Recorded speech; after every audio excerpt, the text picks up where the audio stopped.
নমস্কার বন্ধুরা, কেমন আছো সবাই? আশা করি ভালোই আছো। পুতুল ব্লগ টাইম চ্যানেলে নতুন একটি ব্লগে তোমাদের সবাইকে স্বাগত জানাই। তো এখন বেলা 9টা বাজে আর আমার সব কাজই প্রায় শেষ হয়ে গেছে।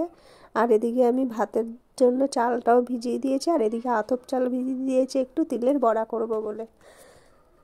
আর চাল ভিজিয়ে দিয়ে আমি এদিকে স্নান সেরে এসে পুজোও হয়ে গেছে। আর কতগুলো জামা কাপড় অনেক দিন ধরেই পড়ে রয়েছে। সব কাজই করতে ভালো লাগে, জামা কাপড়টা ভাঁজ করতে আর ইচ্ছে করে না, তাই আজকে ভাঁজ করে ফেললাম। আর এদিকে আমি ভোলা মাছ নিয়ে নিয়েছিলাম সকালে বাড়ির থেকে, তাই সকালবেলা ভোলা মাছ ভাজা আর তিলের বড়া এটা দিয়েই সকালের খাওয়া হবে। আর এদিকে আমি আজকে রান্না করব চিকেন পাতুরি দুপুরবেলার জন্য। তো তার জন্য আমি ধনে পাতা কেটে নিচ্ছি। আর অনেক দিন ধরেই ভাবছি যে চিকেন পাতুরি করব, কিন্তু করা আর হয়ে উঠছিল না। তাই আজকে এক সবজিওয়ালা বাড়িতে এসে তার থেকে সবজি নিলাম। তা সে বলল যে চিকেন পাতুরি নাকি খেতে খুব টেস্টি লাগে, তাই ভাবলাম আজকে করেই ফেলি।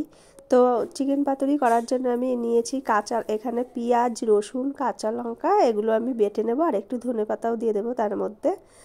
আর আদা জিরে দেবো না, তাছাড়া বাদবাকি সব মশলা দেবো। দিয়ে আমার মশলাটাও হয়ে গেছে। আর এদিকে পেঁয়াজগুলো একটু কুচিয়ে, ধনেপাতা সব কিছু কুচিয়ে বাটা মশলা দিয়ে মেখে নেব ভালো করে। একটু কাঁচা সর্ষের তেলও দেবো, আর কালারের জন্য একটু গুঁড়ো মশলা দিয়ে দেবো।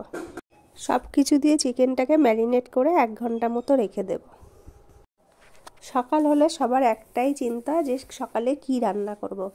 তো চলো, এই যে কলা পাতা নিয়ে নিয়েছি আমি, 4টে কলা পাতা দিয়েছি নিচে, আর ওপরে এর কলা পাতাটা আমি সেকে ধুয়ে নিয়েছি। 1 ঘন্টা পর আমি এই যে চিকেনটাকে কলা পাতার মধ্যে দিয়ে একদম অল্প আঁচে বসিয়ে দেব। তো সব রকম পাতুরি খাওয়া হয়েছে, মাছ পাতুরি, নারকেল পাতুরি, ডিম পাতুরি। তো আজকে চিকেন পাতুরিটা খেলাম, কিন্তু খেতে কিন্তু দারুণ হয়েছিল। আর তোমরাও খেয়ে দেখতে পারো, খেতে কিন্তু দারুণ লাগে, সেন্টটাও খুব ভালো হয়েছিল। তো আমার চিকেন পাতুরিও রান্না হয়ে গেছে, দুপুরের খাওয়া দাওয়াও কমপ্লিট হয়ে গেছে।